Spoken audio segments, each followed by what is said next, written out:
السلام علیکم یا علیہ السلام مدد۔ آج نہج البلاغہ کا خطبہ نمبر 152 ہے۔ عقل مند دل کی آنکھوں سے اپنا مال کار دیکھتا ہے اور اپنی اونچ نیچ اچھی بری راہوں کو پہچانتا ہے۔ دعوت دینے والے نے پکارا اور نگہداشت کرنے والے نے نگہداشت کی۔ بلانے والے کی آواز پر لبیک کہو اور نگہداشت کرنے والے کی پیروی کرو۔ کچھ لوگ فتنوں کے دریاؤں میں اترے ہوئے ہیں اور سنتوں کو چھوڑ کر بدعتوں میں پڑ چکے ہیں۔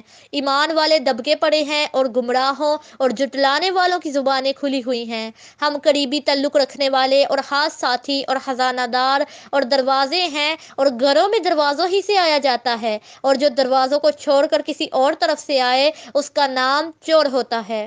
اسی خطبہ کا ایک جز یہ ہے کہ آل محمد صلی اللہ علیہ وآلہ وسلم انہی کے بارے میں قرآن کی نفیس آیتیں اتری ہیں، اور وہ اللہ کے خزینے ہیں۔ اگر بولتے ہیں تو سچ بولتے ہیں، اور اگر خاموش رہتے ہیں تو کسی کو بات میں پہل کا حق نہیں۔ پیش رو کہ اپنے قوم اور قبیلے سے ہر بات سچ سچ بیان کرنا، اور اپنی عقل کو گم نہ ہونے دے، اور اہل آخرت میں سے بنے، اس لیے کہ ادھر ہی سے آیا ہے اور ادھر ہی اسے پلٹ کر جانا ہے۔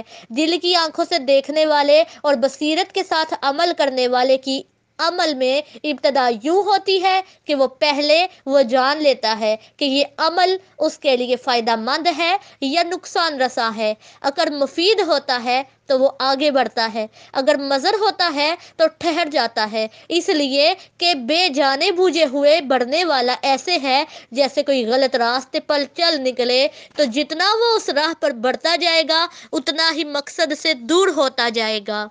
اور علم کی روشنی میں عمل کرنے والا ایسے ہے جیسے کوئی روشن راہ پر چل رہا ہو۔ تو اب دیکھنے والے کو چاہیے کہ وہ دیکھے کہ آگے کی طرف بڑھ رہا ہے یا پیچھے کی طرف پلٹ رہا ہے۔ تمہیں جاننا چاہیے کہ ہر ظاہر کا ویسا ہی باطن ہوتا ہے۔ جس کا ظاہر اچھا ہوتا ہے اس کا باطن بھی اچھا ہوتا ہے، جس کا ظاہر برا ہوتا ہے اس کا باطن بھی برا ہوتا ہے۔ اور کبھی ایسا ہوتا ہے جیسا رسول صادق صلی اللہ علیہ وآلہ وسلم نے فرمایا ہے کہ اللہ ایک بندے کو ایمان کی وجہ سے دوست رکھتا ہے اور اس کے عمل کو برا سمجھتا ہے، اور کہیں عمل کو دوست رکھتا ہے اور عمل کرنے والے کی ذات سے نفرت کرتا ہے۔ دیکھو، ہر عمل ایک اگنے والا سبزہ ہے، اور سبزہ کے لیے پانی کا ہونا ضروری ہے، اور پانی مختلف قسم کا ہوتا ہے۔ جہاں پانی اچھا دیا جائے گا وہاں پر کھیتی بھی اچھی ہوگی اور اس کا پھل بھی میٹھا ہوگا، اور جہاں پانی برا دیا جائے گا وہاں کھیتی بھی بری ہوگی اور پھل بھی کڑوا ہوگا۔